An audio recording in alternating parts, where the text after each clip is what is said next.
The first step in preparing for a potential grid failure is to truly understand the vulnerabilities of America's power system.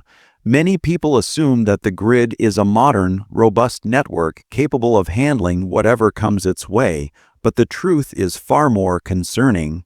Much of the U.S. power grid was built decades ago, some of it dating back to the mid-20th century.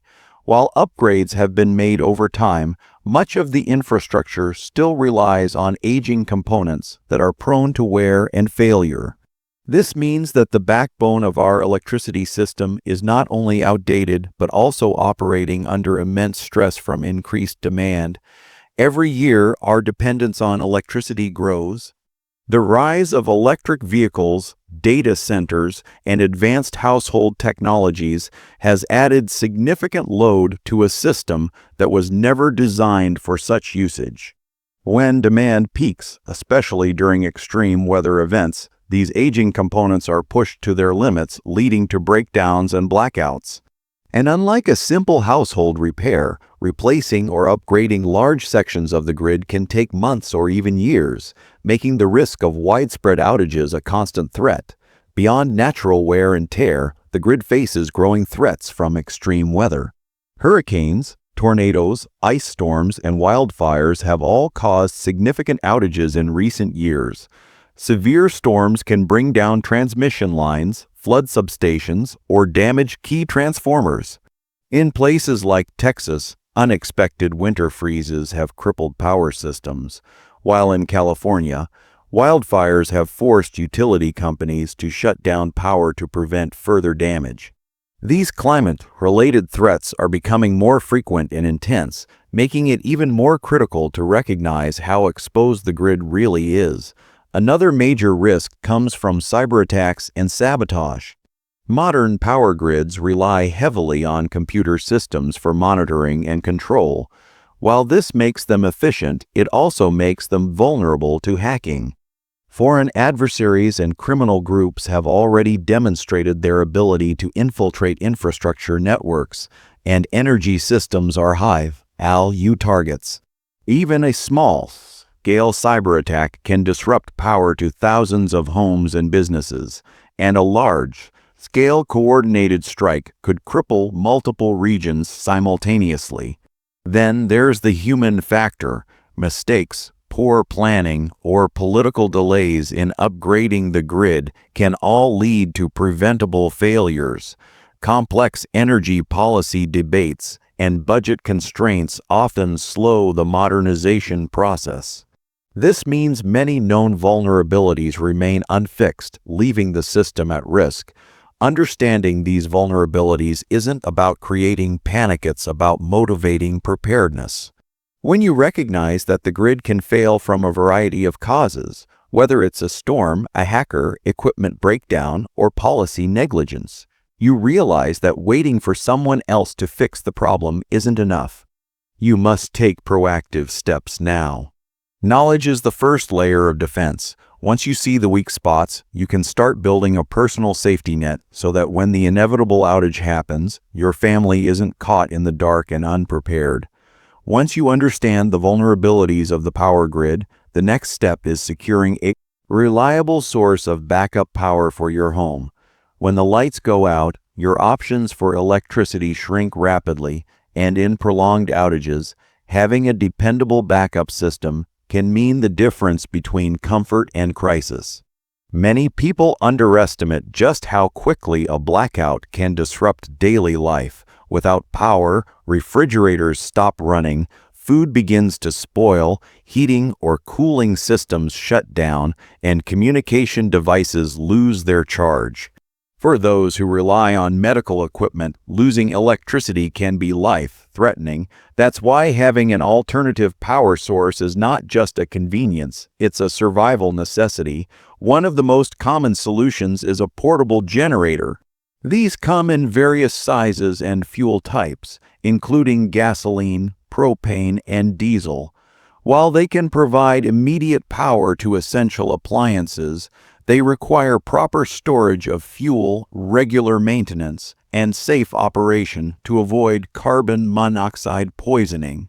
For longer-term reliability, some homeowners invest in standby generators, which are permanently installed and automatically activate when the grid goes down. These can power an entire home, but come with higher upfront costs. Another increasingly popular option is solar power combined with battery storage. Solar panels can generate electricity during daylight hours, and when paired with batteries like the Tesla Powerwall or similar systems, they can store excess energy for use at night or during cloudy weather. This setup offers a renewable and relatively quiet solution that doesn't rely on constant fuel supplies. In rural areas or places with frequent outages, solar plus storage systems can provide days or even weeks of self-sufficiency. For those on a budget, smaller-scale solutions like solar-powered generators, power banks, and rechargeable battery packs can keep essential devices running. These may not power large appliances, but they can keep lights on, phones charged, and radios operational, critical for staying informed during emergencies. Whichever system you choose, it's important to regularly test and maintain it. A backup generator that hasn't been run in 2 years may fail when you need it most. Likewise, batteries degrade over time and need periodic replacement. A good practice is to simulate an outage once or twice a year, running your backup power and ensuring you know how to operate it under pressure. Having a backup power source is about more than just comfort. It's about resilience. When the grid fails, the ability to keep your household running can prevent panic, reduce the risk of accidents, and give you the mental clarity to focus on other survival priorities. By planning ahead, you won't be scrambling in the dark when disaster strikes. You'll already have the lights on and the essentials running. Once you've secured a way to keep the lights on during an outage, the next priority is ensuring you have an adequate supply of food and water. In a prolonged power failure, grocery store shelves can empty in hours, and water treatment facilities may not function, leaving tap water unsafe or unavailable. Relying on last-minute shopping is a gamble you can't afford to take. The smartest move is to build a stockpile of shelf-stable food and clean drinking water before an emergency happens. For food, focus on items that require little to no cooking and have a long shelf life. Canned vegetables, beans, soups, and meats are excellent choices. Dry goods like rice, pasta, and oats can last for years if stored properly in airtight containers. Freeze. Dried meals, while more expensive, offer lightweight, nutrient-dense options that require only hot water to prepare. It's also wise to keep a manual can opener on hand. Electric ones won't help if the power is out. Think beyond calories. Aim for balanced nutrition to keep your energy and immune system strong. Water is even more critical. The general rule is to store at least 1 gallon per person per day, with a 2-week minimum supply. For a family of 4, that's 56 gallons of water just to meet basic needs. Store water in food-grade containers, and if space is tight, consider collapsible water bladders that can be filled quickly when you know a blackout or disaster is imminent. In addition to stored water, having a means to purify more is essential. Portable filters, purification tablets, and even simple methods like boiling can make questionable water safe to drink. Don't forget to rotate your supplies. Food and water storage isn't a one-and-done task. It requires periodic checks. Mark items with purchase dates and use the oldest first. This prevents waste and ensures your stockpile stays fresh. If you have pets, factor their needs into your storage plan. Pet food, medications, and water should be part of your emergency stash. Likewise, consider any special dietary or medical requirements for family members. In a major blackout, the ability to feed and hydrate yourself without relying on outside sources can mean the difference between stability and desperation. It buys you time to adapt, assess the situation, and make sound decisions. A well-prepared pantry and water reserve aren't just survival tools. They're peace of mind in physical form, ensuring you and your loved ones can weather the storm without panic or hunger. Communication is often overlooked in blackout preparations, but during a large-scale power grid failure, it becomes one of the most critical lifelines you can have. When the grid goes down, so does much of the infrastructure we rely on for information. Cell towers may stop working after their backup batteries die, the internet may be unreachable, and television or radio stations could go silent. Without reliable communication, you risk being left in the dark not just physically, but informationally, unable to know what's happening beyond your immediate surroundings. That lack of awareness can lead to poor decisions and unnecessary danger. The first step is to equip yourself with communication tools that don't rely solely on the grid. A battery, powered or hand, crank emergency radio is a must-have. It can pick up NOAA weather alerts and other emergency broadcasts that often continue even during a nationwide blackout. Hand crank models have the added advantage of not requiring batteries, though having extra batteries in storage is still smart. Shortwave radios can also help you listen to broadcasts from other regions or even other countries, giving you a broader perspective when local stations go silent. Two-way communication is just as important. Handheld walkie-talkies or GMRS/FRS radios allow you to coordinate with family members or neighbors nearby. If you want longer range, invest in a ham radio. While a license is needed to transmit legally during normal times in a life or death emergency, those rules are generally set aside. Ham radios can connect you to operators miles away, giving you vital updates on conditions, routes, or available resources. Keep all communication devices charged and ready. Solar chargers, portable power banks, and small hand crank generators can keep your radios and even some small electronics operational. Store them in a safe, dry place, ideally inside a simple Faraday bag or metal container to protect them from potential electromagnetic pulses (EMPs), which could accompany certain grid failure scenarios. Another often underestimated aspect is having a communication plan. Make sure your household knows which channels or frequencies to use on your radios and establish specific times to check in if you become separated. In a chaotic environment, this prevents wasted time and battery life from constant transmissions. In the absence of modern digital connectivity, communication becomes slower, more deliberate, and more reliant on preparation.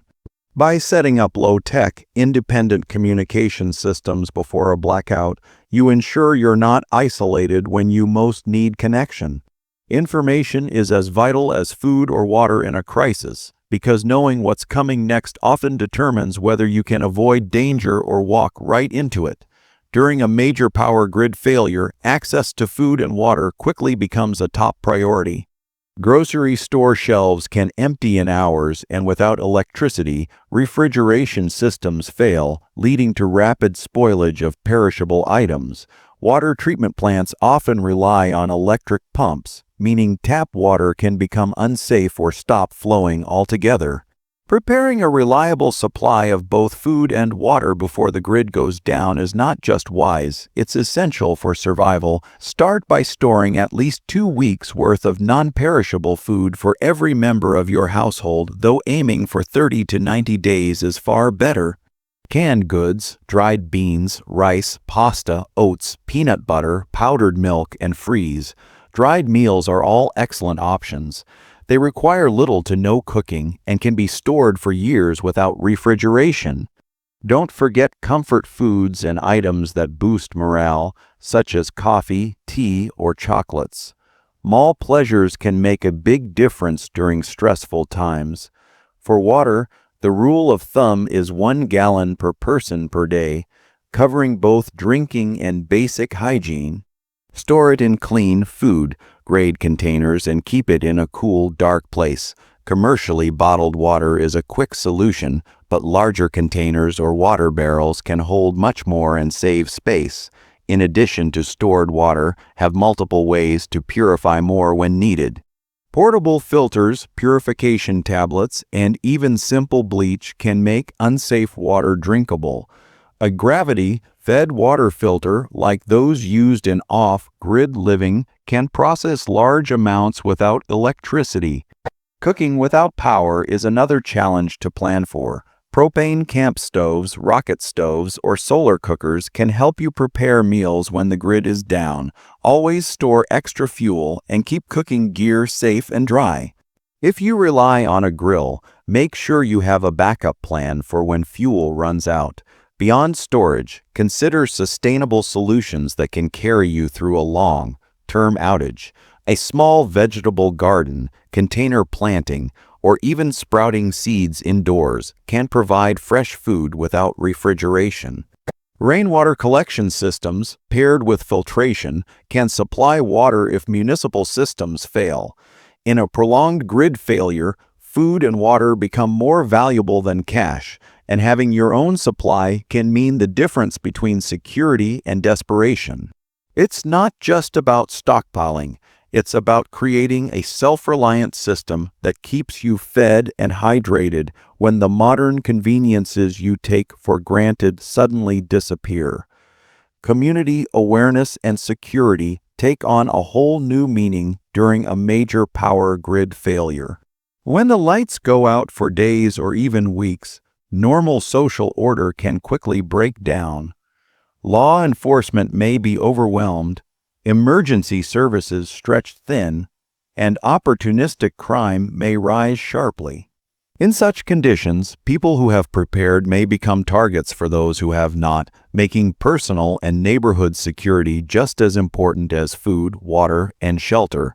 The first step is awareness, knowing what is happening around you at all times.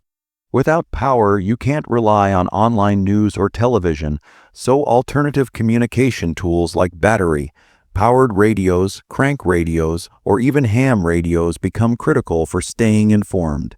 Information about where trouble is brewing, where aid is being distributed, or when conditions might improve can help you make smarter decisions and avoid dangerous situations. Security starts with your immediate property. This might mean reinforcing doors and windows, installing solar-powered motion lights, or setting up noise-making deterrents to alert you if someone approaches. If you live in a neighborhood, building a trusted network with your neighbors before a crisis can be a game changer. Agreeing on simple watch rotations, sharing information, and looking out for each other can deter potential threats and create a safer environment for everyone. Avoid drawing attention to your supplies or preparations. In desperate times, even people you know may become desperate enough to take what you have. Keep your lights dim at night, avoid cooking smells traveling too far, and don't openly display resources like generators, large water containers, or stockpiled food. Blending in and keeping a low profile can often be more effective than direct confrontation. Self-defense tools are worth considering, but they require both legal awareness and proper training. Whether it's pepper spray, a sturdy tactical flashlight, or a legally owned firearm, the most important thing is to be trained and prepared to use it responsibly if needed. Having these tools is not enough. You must also have the mindset to remain calm under pressure and make decisions that keep you and your loved ones safe. Finally, understand that community resilience goes hand in hand with security. In some cases, sharing resources wisely and cooperating with others can create stronger protection than isolation. A networked, informed, and cautious community is far harder to exploit than an uncoordinated group of individuals. When the grid fails, survival is not just about what you have stored, it's about how you protect it and how you navigate the human challenges that come with prolonged darkness. Awareness, discretion, and cooperation are your strongest defenses when order is uncertain and help may be far away.